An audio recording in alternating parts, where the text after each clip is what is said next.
শ্রী জগন্নাথ দেব কি আদতে একজন বিকলাঙ্গ আদিবাসী দেবতা? নমস্কার, আমি আরণ্য আর আপনি দেখছেন রথের পাঁচালী। এর উত্তর লুকিয়ে রয়েছে ষোড়শ খ্রিস্টাব্দে আদিকবি সরলা দাস রচিত উড়িয়া মহাভারতের বনপর্বে। উড়িষ্যার আদিবাসী শবর জাতির গুরুস্থানীয় ব্যক্তি ছিলেন কিটুং।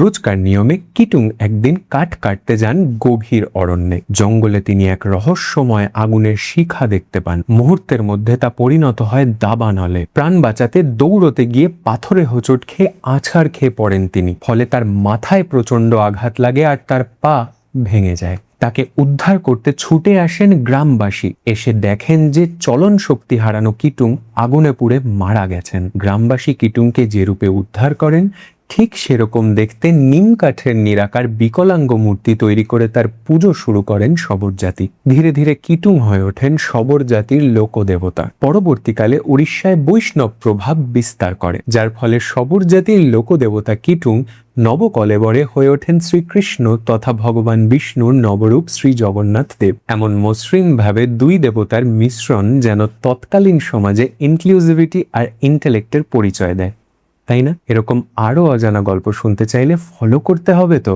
কারণ টেক্সট বুকে সবটা লেখা থাকে না।